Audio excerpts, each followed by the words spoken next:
live stream. All right, count us down, Andrew. All right, we're recording in 3, 2, 1. Let's go. Yes, sir. 3, 2, 1.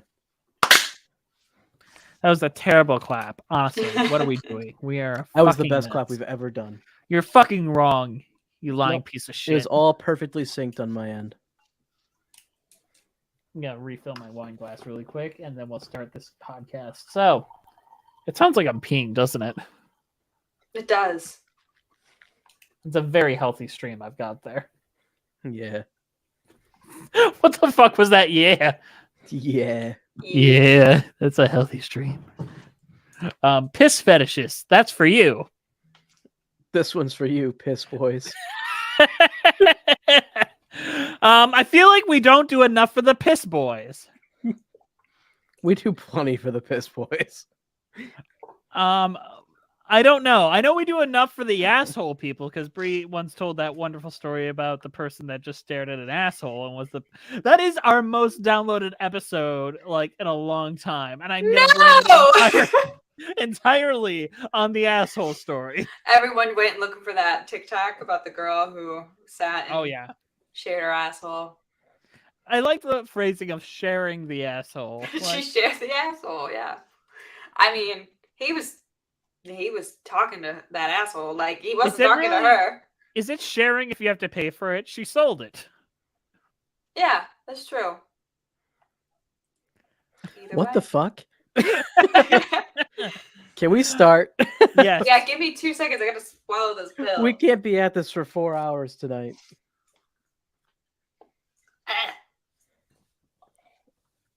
That one makes your mouth taste like metal. Not as much as asshole. All right. Hello, I'm Jesse McAnally. And I'm Andrew DeWolf. And I'm Brianna Jones. And welcome to Musicals with Cheese, a podcast where I try to get Andrew and Bree to like musical theater. How are you doing today, Andrew? Well, my son died. Oh, shit, again? No, this was for the first time. Oh, damn. Yeah. Ran back into a church for a tree seed and just mean a pine cone? Yeah, just got decimated, absolutely decimated, and I am very upset about it for the next 10 years. What happens after 10 years, though? I imagine that I'm gonna create like a wooden puppet version of him, and it will come to life. But is it going to be whimsical, like upbeat? You're going to sing a song, there'll be a talking like cat and a sexy fish? Or is it going to be like a Frankenstein monstrosity that you're going to create while drunk? I'm definitely doing it while drunk because I am thinking about going into heavy drinking in the next like 2 or 3 years. So I'm going to be probably like absolutely fucking smashed off my ass on like some wine or something like something in a bottle, you know? Mm-hmm. This movie fucking rocks. This movie fucks, and it slapped. Damn. This week we are covering Guillermo del Toro's Pinocchio. Cue the music, Bree. Pinocchio is a film written by Guillermo del Toro and Patrick McHale with music and lyrics by Alexandre Desplat, Robin Katz, and Guillermo del Toro, based on The Adventures of Pinocchio by Carlo Collodi. Pinocchio was announced by del Toro in 2008 and originally scheduled to be released in 2013 or 14. But the project went in development hell. In January of 2017, McHale was announced to be the co-writer of the script, but the production was suspended in November 2017 since no studios were willing to provide financing for it until Netflix purchased it the next year. It premiered at the BFI London Film Festival on October 15, 2022. It was released in select cinemas on November 9th, 2022, and began streaming on Netflix on December 9th. The film received critical acclaim and earned 3 nominations at the 80th Golden Globe Awards, including Best Animated Feature Film. The plot of this adaptation of Pinocchio is, during the rise of fascism in Mussolini's Italy, a wooden boy brought magically to life struggles to live up to his father's expectations. This movie is fucking incredible. It's pretty good. Yeah, I was not sure what to expect honestly going in. I've seen the Disney Pinocchio and I'm not like a crazy fan of it or anything, but it's all right. Um but Have you seen damn if Pinocchio's this Christmas though? I had seen Pinocchio's Christmas when I watched this. Yeah. Um so basically I went in with a low bar. No, but I but I mean, wasn't two sure stop what to motion expect. animated versions of Pinocchio in one day. In one day, yeah, and one of them was complete shit, and the other one is I mean, is this the best Pinocchio? Easily. Sincerely, easily. Like, yeah, it's just really good. Like the emotional beats hit really hard. Um, it has things it wants to say and isn't like afraid to say them. Uh, it's got the villain from Tekken in it. Like it's really just it's great, you know? um, so what's your history with Guillermo del Toro? I know that's a loaded question, but I'm always curious, and I think it will paint my impression of how you reacted to this film. I don't think I've ever seen anything. What? Maybe I have, but I didn't know. I watched his TV show, the Okay. Netflix show that he just did, but he didn't actually direct any of that. He just kind of shows up at the beginning. He's got a bit of a mousy face to him. He does. He looks like the kindest man. He looks like he gives great hugs. Yeah, and I did. I mean, that show is an anthology horror, so there's Yes. good and bad, but I think overall it was a positive impression of that show. But I don't think he like directed that or anything. So No. So you've never seen Hellboy, Hellboy 2, Blade 2, oh, you Pan's know what? Labyrinth? No, I have seen the Hellboy movies. Okay. You haven't seen Pan's Labyrinth? I have not. Pacific Rim? Nope. Shape of Water? No. Fuck me, man. You're I think missing I've out on... seen I think I've seen Hellboy, Hellboy 2, and you said Blade 2? Yes. I've seen Blade 2 as well. Kronos, Mimic, The Devil's Backbone? Wait, Mimic? He did Mimic? Yes. I've seen Mimic. That's He is... the bugs in the Yes. okay, yeah, I've seen that.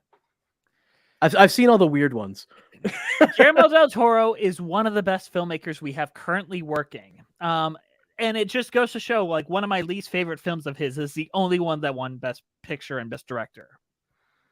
What was that? Shape of Water? Yeah, Shape of Water. And I still really like Shape of Water. It's just like, compared to his other stuff, not even touching it. Crimson Peak is one of my favorite movies. So is Pan's Labyrinth. Sincerely, this guy is doing next level work. And the fact that he spent most of his life trying to make Pinocchio like every other filmmaker had me rolling my eyes a little bit. It's like, oh, you want to make Pinocchio? Okay, yeah, great. We've talked about this in our Finding Neverland episode inexplicitly. Like, Bree, do you even remember how that came up, where we just started talking about Pinocchio and pitched Pinocchio and the Mafia? No, I don't. Okay, that's a wild as fuck, because we did just kind of start talking about it. And I think we brought up this film, which I had very low expectations for. I love Guillermo del Toro, but like, what can you do with Pinocchio? And I should never lower my expectations for Guillermo, because he came in with a take, and it's almost a critique of the original story. I wouldn't go that far, but it's I like would. it's a critique on the ideas the story wants to tell you, in a way. Because I tweeted this out, and I was actually amazed, because I watched this twice. I watched it first, and I was like, okay, this is just what we're doing next week. Came to that conclusion right away. And Yeah. then I watched it again, and I was like, especially after watching Pinocchio's Christmas for last week. Wait, you mean watching a horrible version of Pinocchio made this one seem better? But it made me realize, because I've watched a lot of adaptations of Pinocchio. I've watched the one from the 90s starring the kid that played Simba. I watched the Roberto Benigni one. I've watched the Disney one. I watched the new Disney one in preparation for this. Don't watch it. It's bad. It won't help you have a different opinion on this. That was a waste of my time and yours. But the original story of Pinocchio is a fable about how misbehaving is bad, and you should always do what you're told, or else you're going to be a very naughty little boy. I And mean, the that is minute a lot of fairy tale stuff, though. you start taking like listening to your parents and listening to authority figures, you will be better off. And this one strictly says, no, don't agree with your authority figures because that leads to fascism.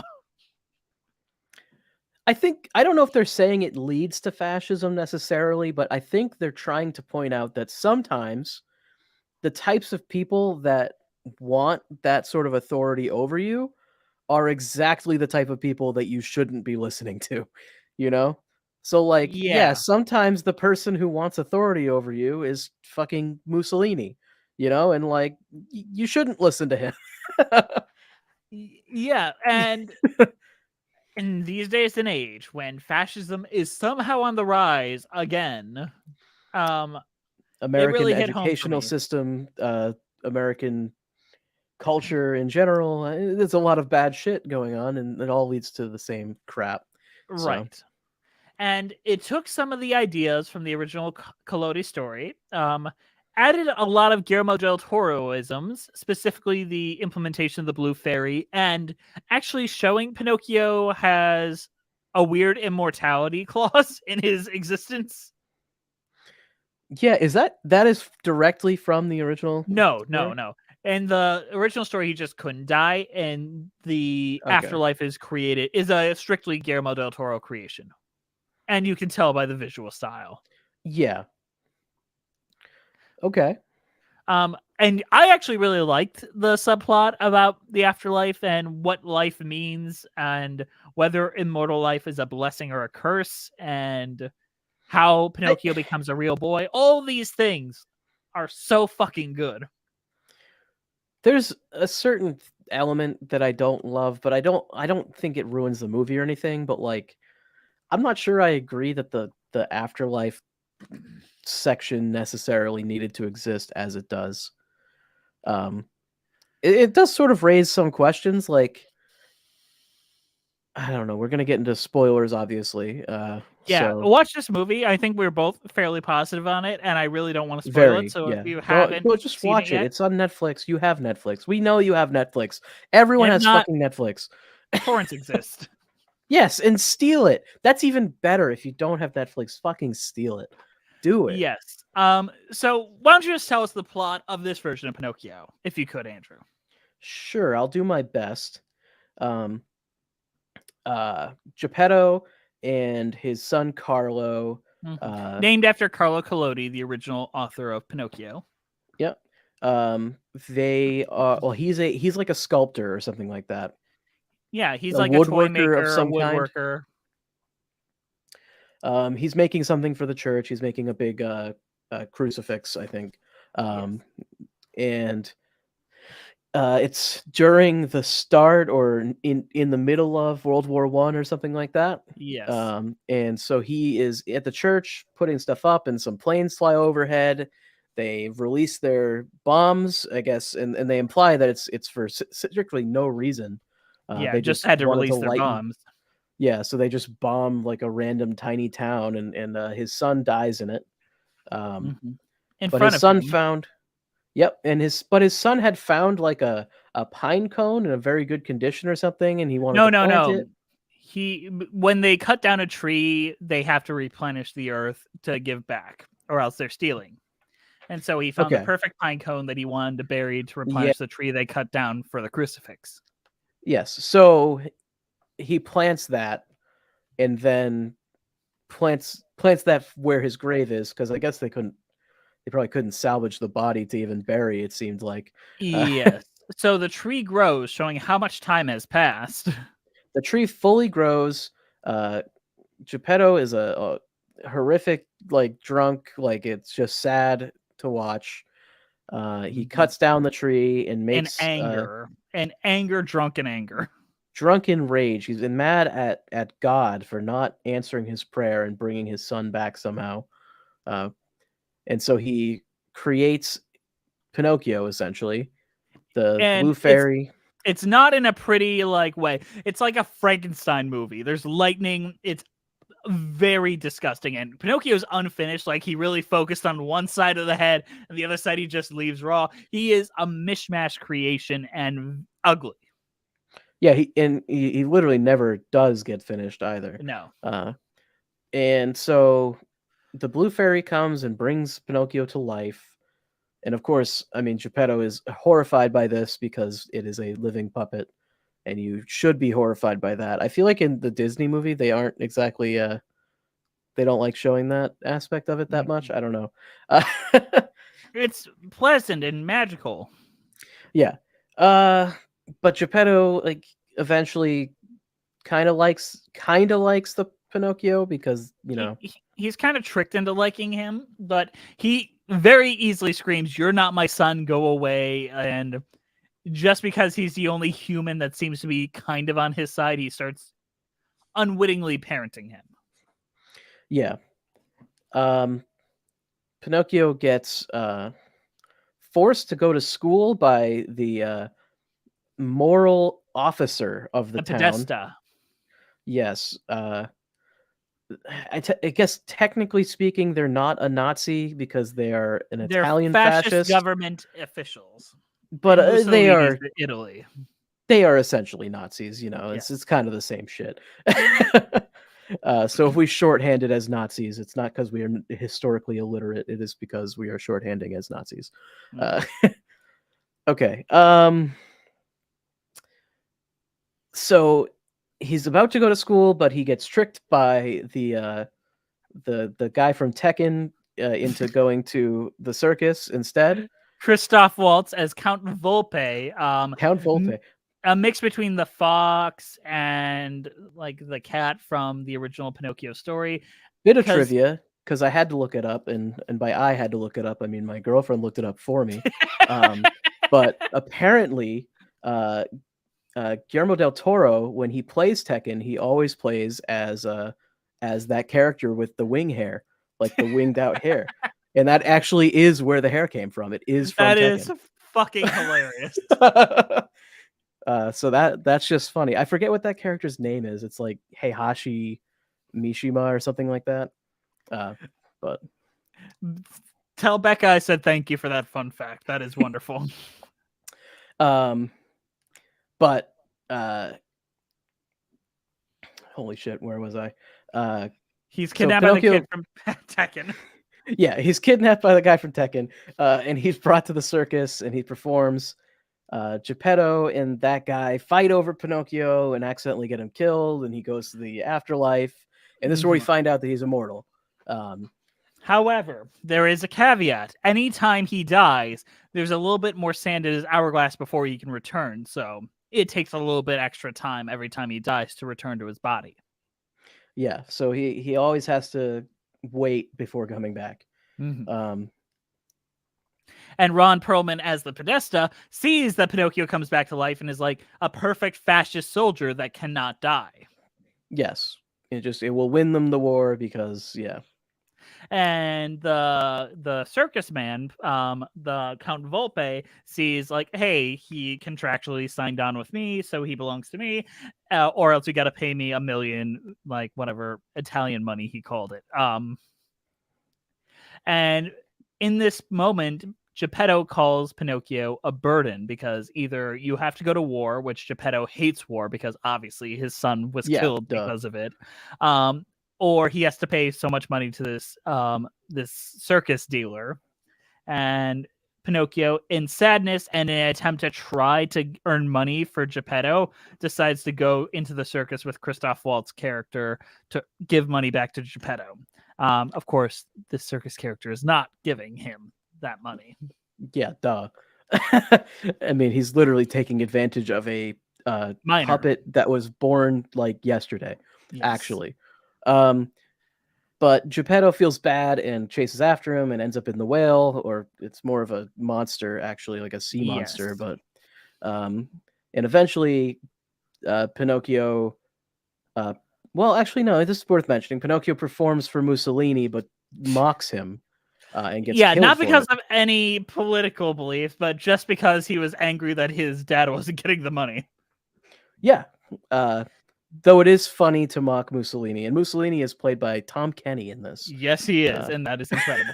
Did you read who plays the monkey, Count Volpe's monkey, Spazzatura?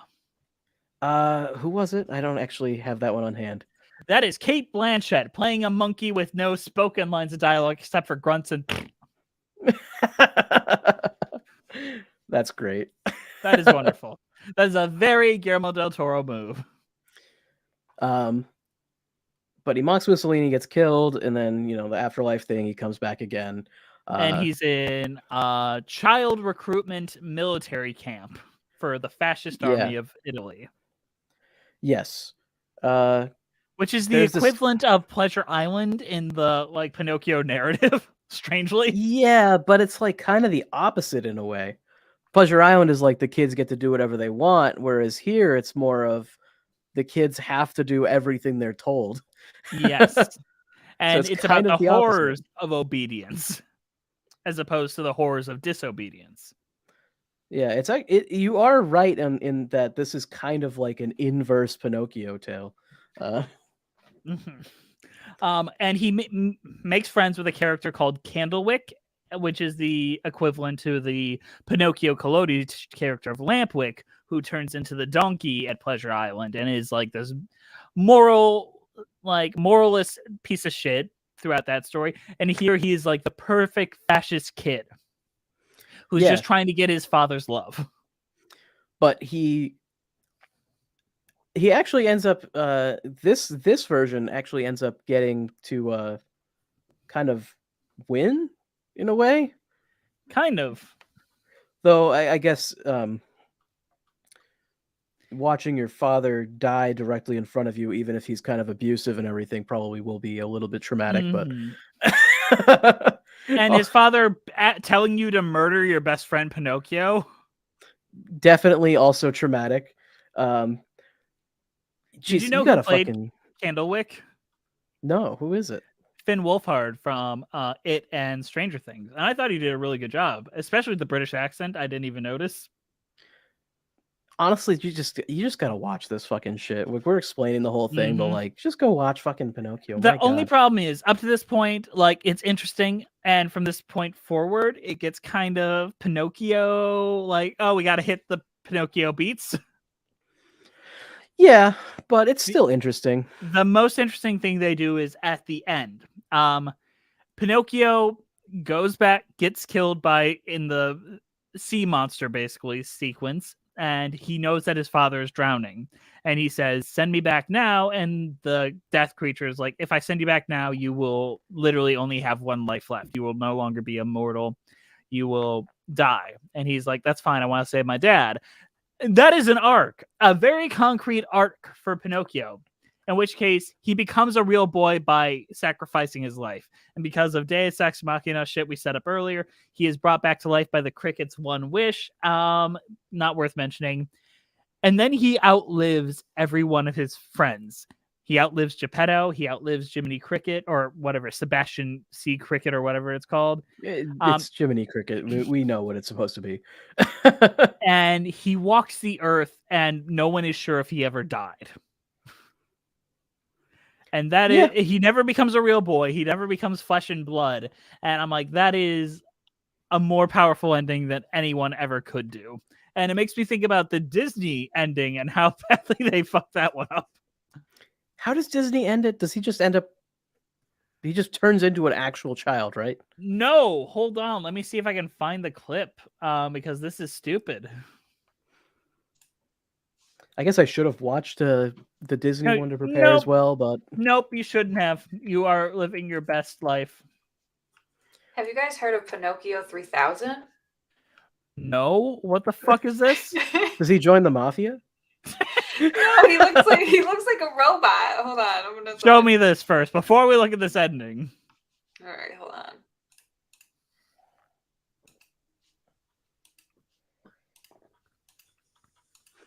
This is just AI. Oh, why am I not? Oh God, that is horrific. I hate this. I hate. Oh wait. Is this Oh, yep, animated movie from 2004. Yep, checks out. Okay, is there? want to see if there's a trailer.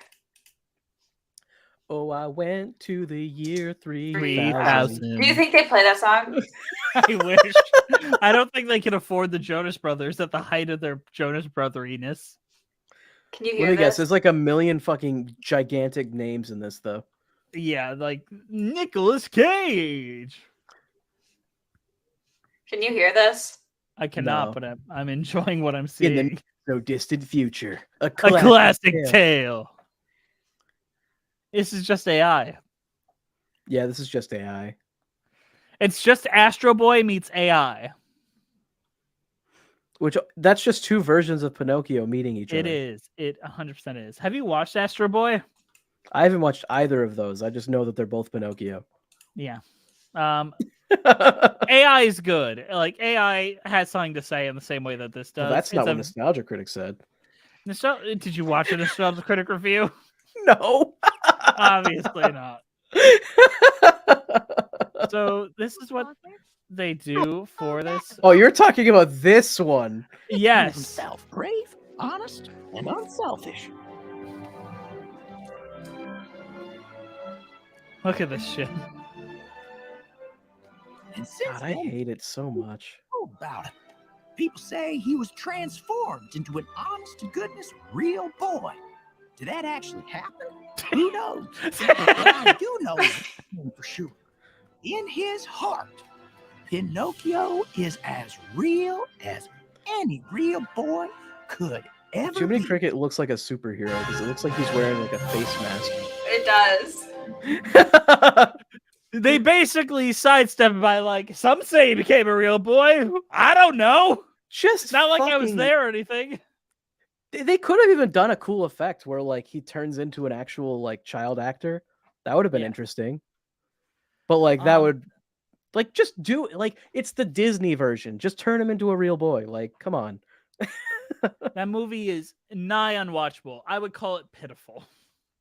I thought you were talking about the animated one, like the one that's The like animated not one, bad. he just the girl just shows up and smashes a wand on his face, and he's a boy now. Yeah, which honestly, that's a perfectly fine way to end Pinocchio, I think. I don't care. If you're not But going to it's- end with him walking the earth as the only living soul that can't die, that would be a fine ending. Yeah, I mean, no one's gonna top this version, I don't think so. I don't think, at least not within the next 2 decades.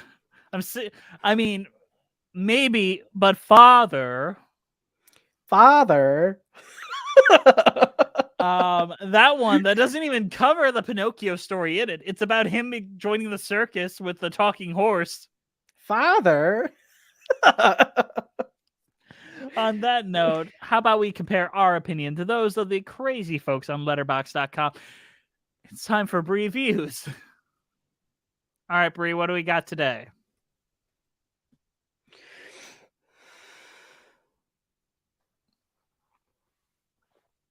If you're talking, I can't hear you. Sorry, I am. Okay. Who wants to go first? Andrew. Andrew. Sure, I'll go first. I have the whole world to see. Oh, that's it. That's it. Well, there's a crying face, a wet emoji, and a tongue sticking out. Okay, so they have the whole world to see. 5. That's a 1. Not fair. Doesn't make sense. God isn't real. Pinocchio rules. All right, Jess. I hate my son due to my extensive lore catalog. I'm sure you know why. Pinocchio reminds me of his whimsical ass. Fuck that guy. Someone's airing their dirty laundry up on their letterbox accounts, and that sounds like a 1 star. That is a 1 star. Mr. DeWolf, what we got next? Russia released this 1 week before the invasion of Ukraine. What? Russia Is this- released this 1 week before the invasion of Ukraine. I think this is referring to the Pauly Shore one, the But Father one. Oh, but father. But father, I want to go on my own. Okay. Fucking 1 star. That was a 5-star. What the fuck? Damn, son. I'm just not. I'm not in it right now. You're not feeling the letterboxed. Jess, this one says Jiminy got a boner. That he did. That is referring to the 2022 one because I know the exact moment they're talking about, and that is a 1 star. That was a 5-star. Fuck! I was so confident. Like, why would they like that? Why would they like him getting a boner? Okay, Jess or Andrew, are you ready? Father, when can I leave on my own? I got the whole world to see. I got the whole world dusty. I got the world to see. But father, On my own. I hate when he says fuck you. On my 5 stars. own. 5 stars. That's a 5-star. Yes.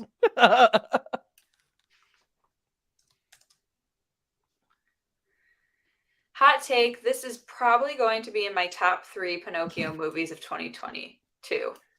That sounds like a 5. That is a 1. Fuck! This That's movie why I have trust issues. This movie gave Martin Scorsese morning wood.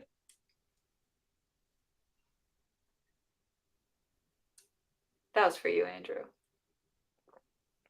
I'm just thinking. Can I get it one more time?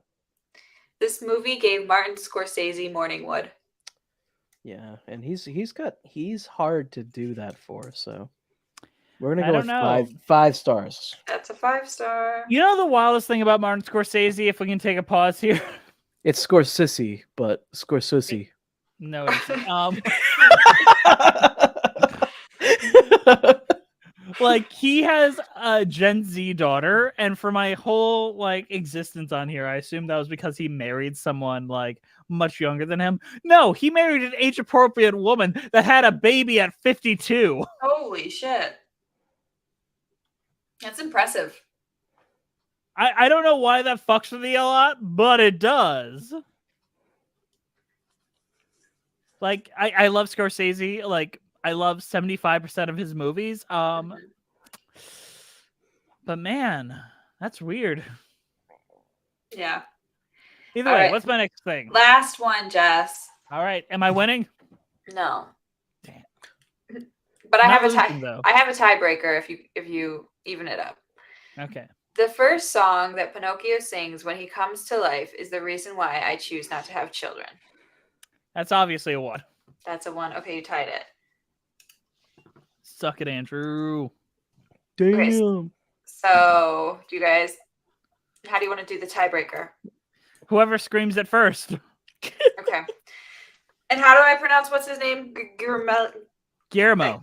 Guillermo. Guillermo. Okay, Guillermo del Toro cannot get here fast enough. That is a 1. 5 star.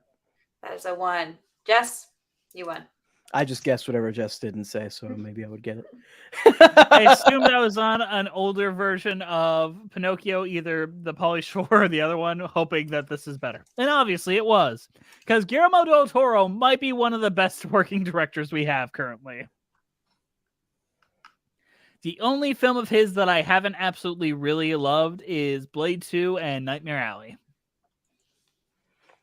Blade 2 is like okay though.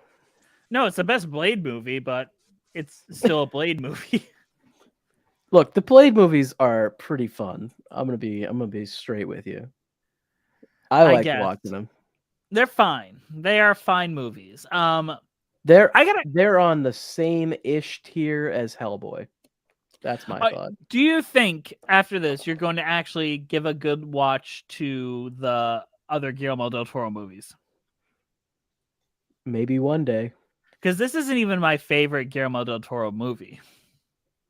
Which one's your favorite? Hellboy 2?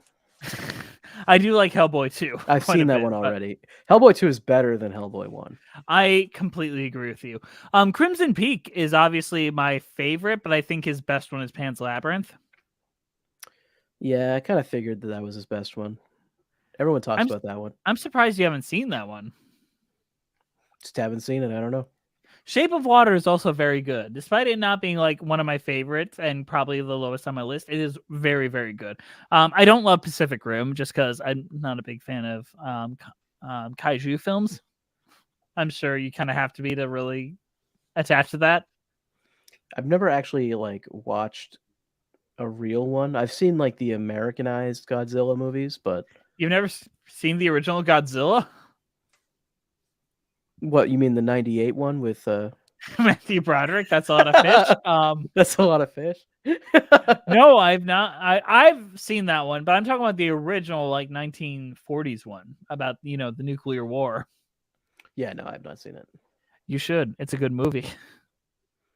I thought you said you didn't like kaiju movies. I don't, but you should watch the first Godzilla. The best kaiju movie, the original kaiju movie. Okay. The one that's a metaphor for nuclear war. Also, I know we're a little out of order, but fuck you. Tyler, time for wild facts. Rawr. Do you know anything about Alexandre Desplat, who is the composer of this film? No. He is literally one of my favorite composers currently working.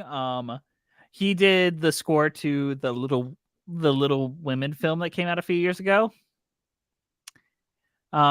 As well as like a lot of the Harry Potter films, Case of Benjamin Button, The Imitation Game, which might have like one of the most iconic scores for a shitty movie I've ever heard. But this was like the first time he wrote music that would be turned into a song, which is why I think a lot of these songs really work for me. And he described writing these original songs as like a Lego game. There's a big castle to build because there's a history of incredible songwriters before us for cinema and animation, from the Sherman Brothers, Richard Rodgers, to so many great songwriters. So you're trying to have a conversation with the past, and at the same time, you try to play with this Lego castle and you have in front of you, and you build the most beautiful object you can. And I feel like that is basically the effective way he wrote these songs. Also, in his compositions, he had all the instruments for the recording sessions be made of wood because he felt like that would be closer to Pinocchio. That's something where it's like, is that noticeable? But it might actually be like a subconsciously noticeable thing. I think so too. Just because woodwinds, I like a woodwind band. Yeah. Of course, I mentioned before, Geppetto's deceased son is named Carlo, an homage to Carlo Collodi, the original author of the Pinocchio stories. It's kind of funny in a way that Pinocchio is by the end told that he doesn't have to be like Carlo.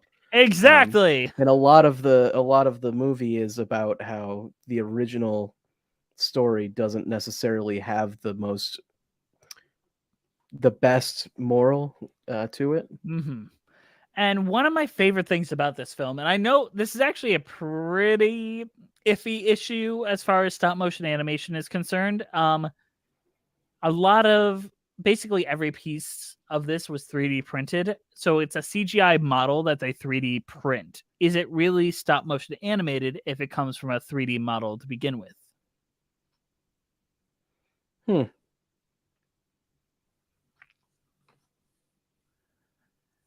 It's kind of hard to say, I guess. I agree. Like, that's a confusing element. Like, Nightmare Before Christmas, I think one of the most charming things about that is its imperfections, is the, like, fingerprints on the heads and things that make it look a little janky.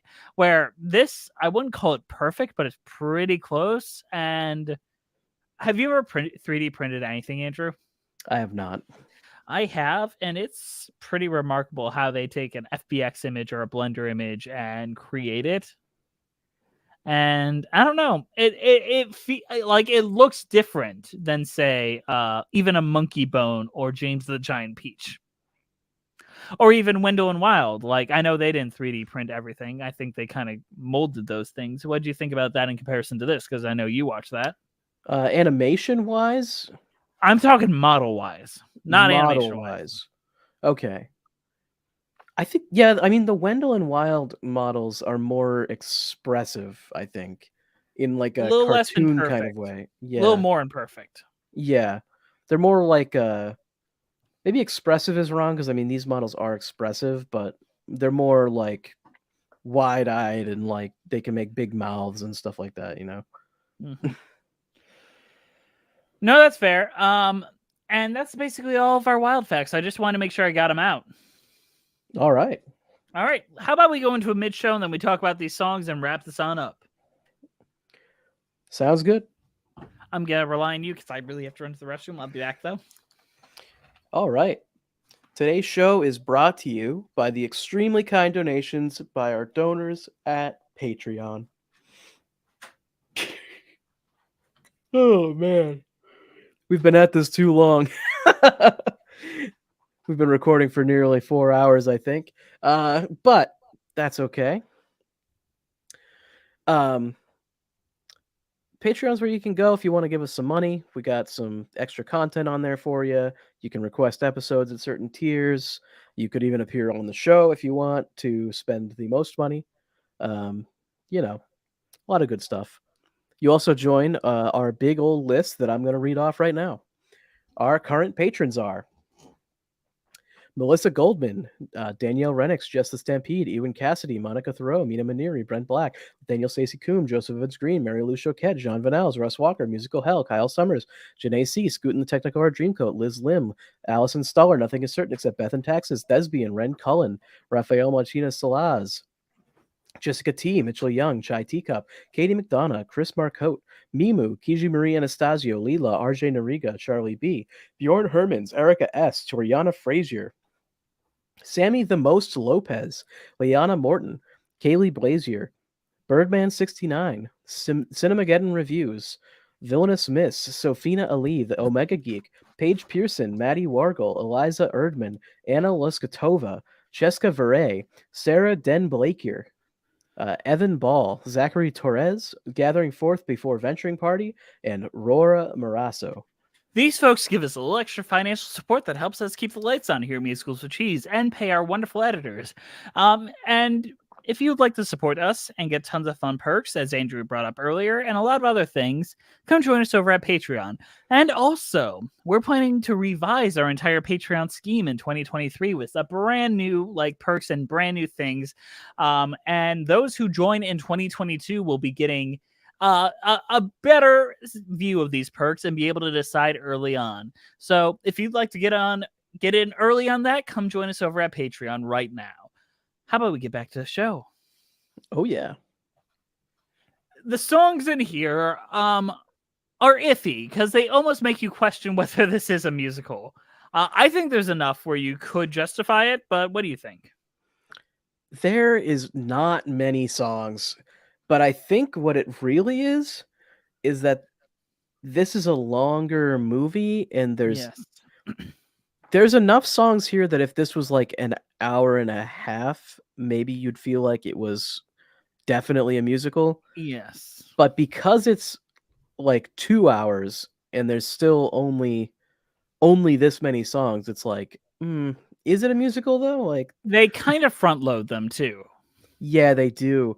When you get towards the second half, it's like where the songs go. The fascism comes in and kills the music. Yeah, kinda. I mean, he has a song that is like a fascist sort of number that he performs on stage.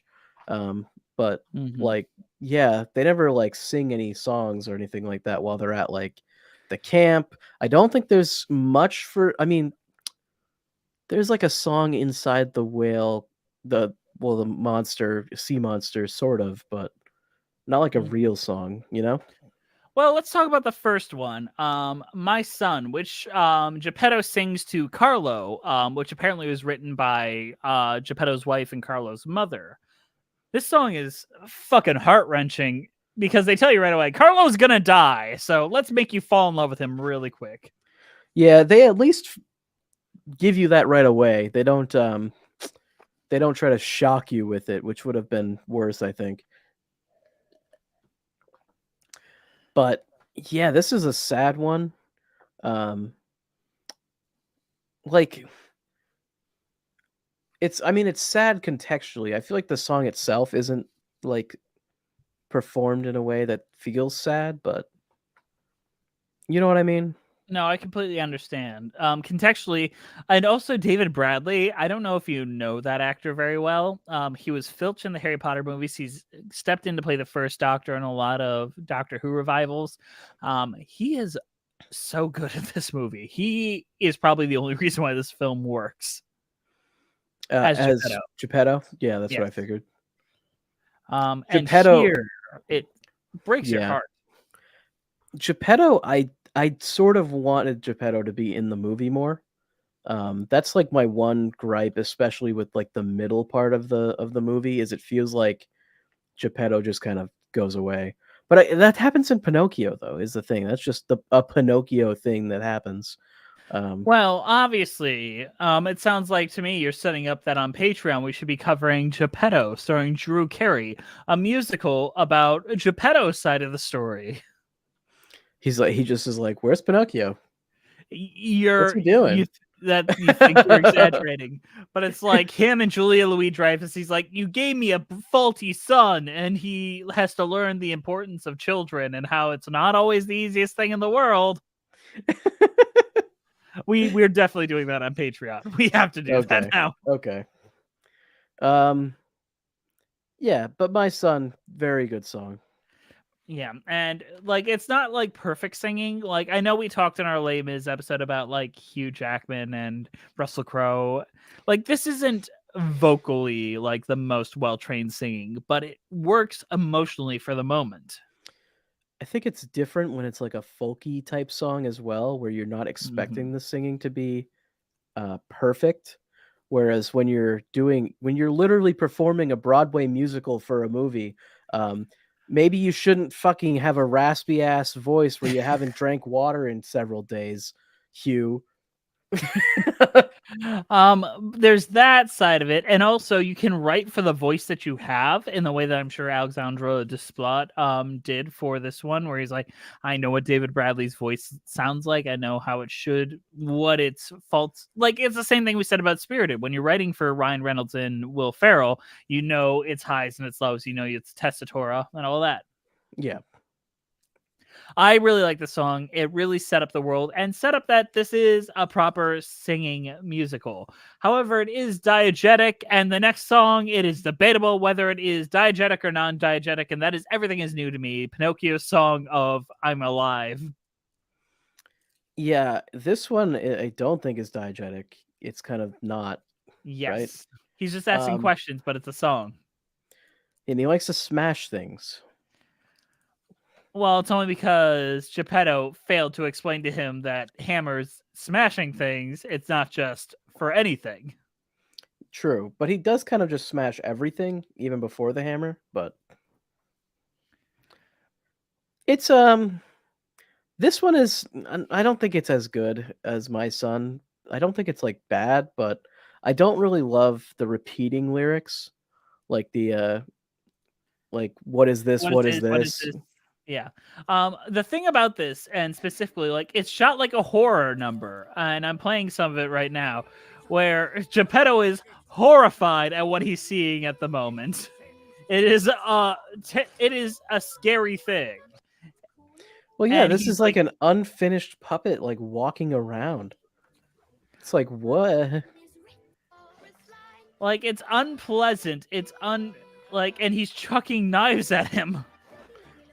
Yeah, he not tries to, but seems like he tries to kill Geppetto like 4 or 5 times just in this one number.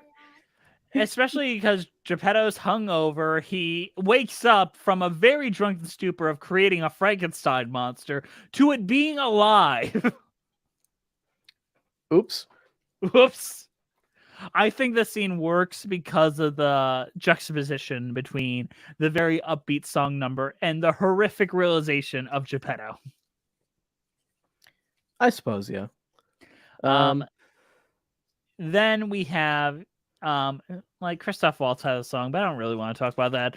The biggest emotional song, and the one that I know is going to go up for all the Oscars, is Ciao Papa.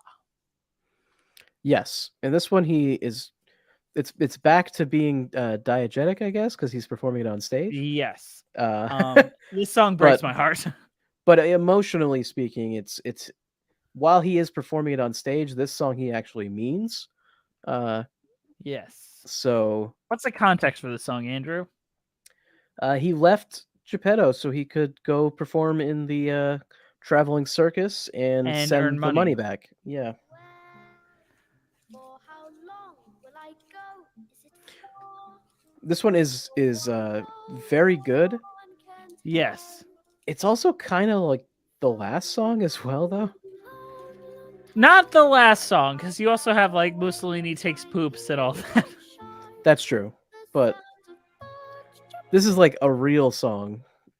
Yes, it is the proper like song. And these lyrics were by Guillermo del Toro himself. He wrote this himself. And you can kind of tell. Is there any other song really worth talking about? There's one, and that is the most Broadway style song. And that is the Cricket song, or cricket song, because he keeps trying to sing it throughout the movie. and at the end he finally gets to for the credits.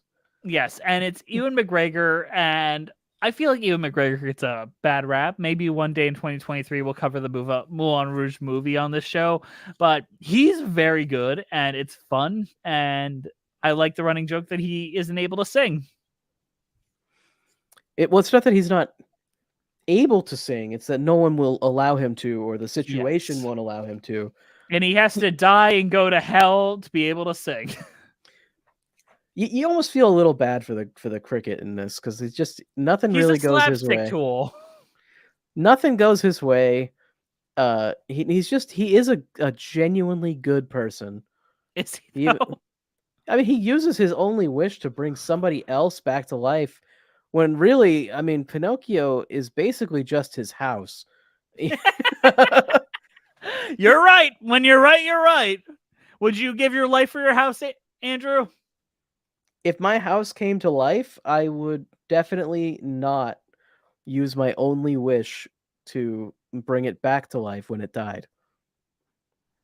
I mean, now that I like if I'm Pinocchio, I wouldn't be that scared of death.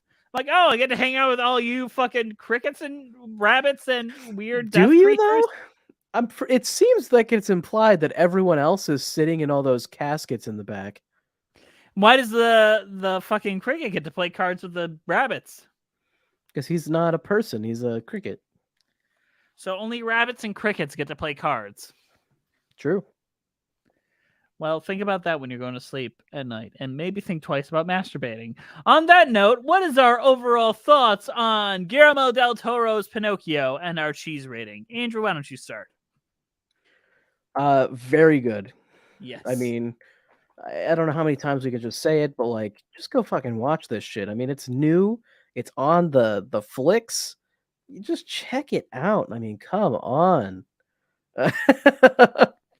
He said it. Yeah.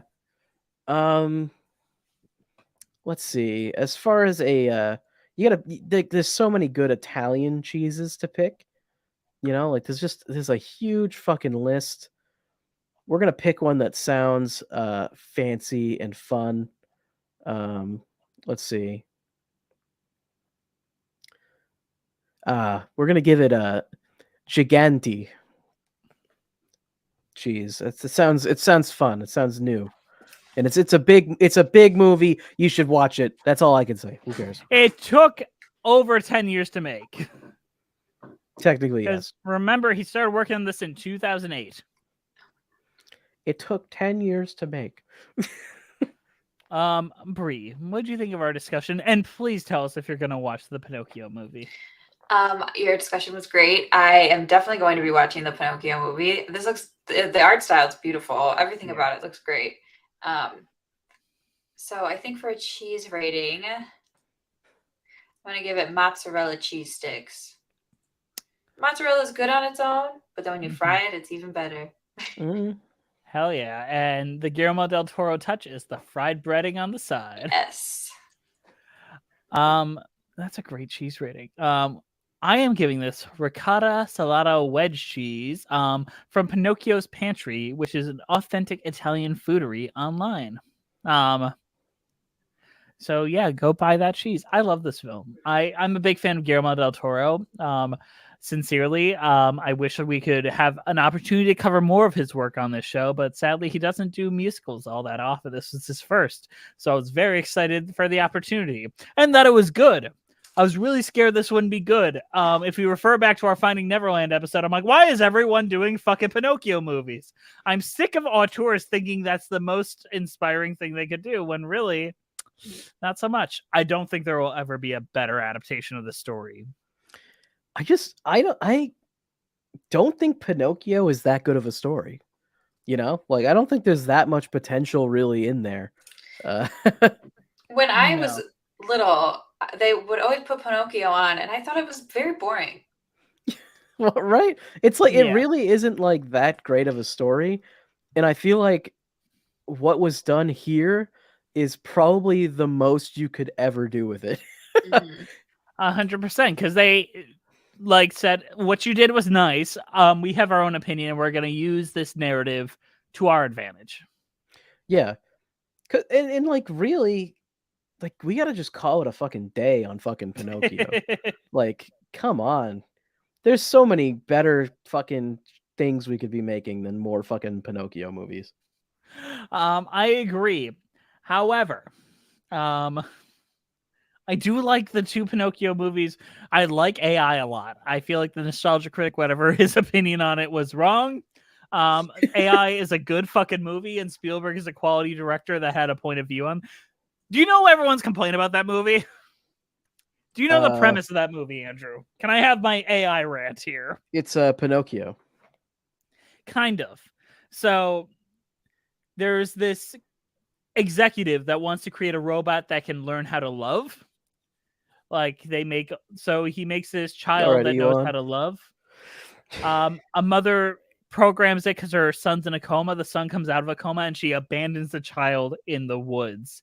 And the child is just trying to get back to his mother and goes through all these hijinks and all this stuff. Horrible events to find out that he is not special. He is not important. He is a mass-produced product.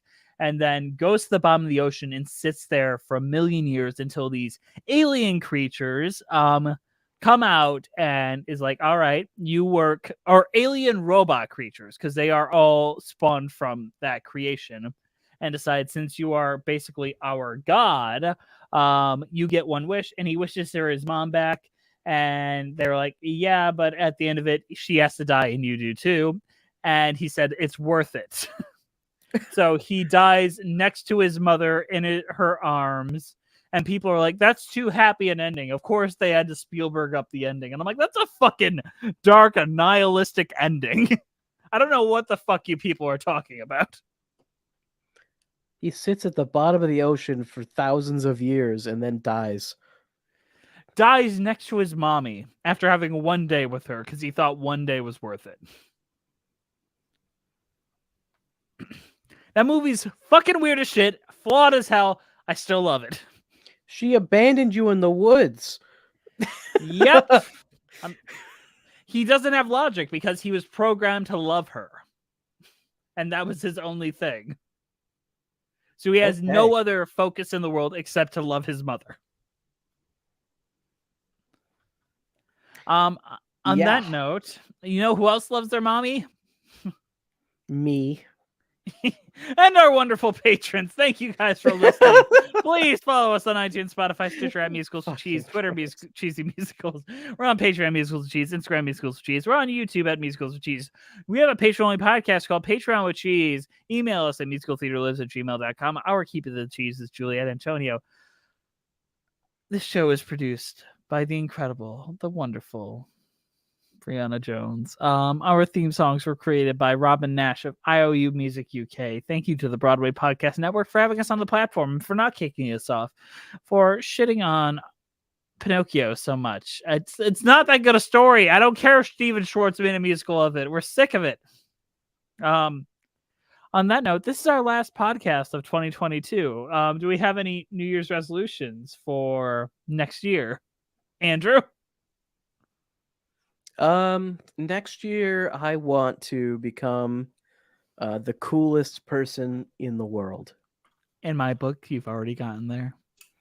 Well, it's gonna be What if real I easy want to then. be the coolest person in the world? Oh Andrew? fuck! Well, then there's not room for both of us. One of you has to kill the other. Yep. What about you, Bree? Is that yours to be the coolest person in the world? No, I'm gonna. What am I gonna do this year? I'm gonna travel this year. I already booked flights to Greece. Ooh, take pictures. will. Reenact Mamma Mia if you can. That's the whole plan. And my goal is to make our fans happier and make great content the way that we have every other year, and do better, learn more, and have fun. I hope year 2023 has brighter outcomes, and I can't wait to see what we do with you. And maybe one day I'll be a real boy. On that note, we'll see you in 2023, and we'll see you next time on Musicals with Cheese. Bye. Ciao, papa, my papa, da ba boy, Italiano words. If you say so. That was good. Sorry, it went a little long.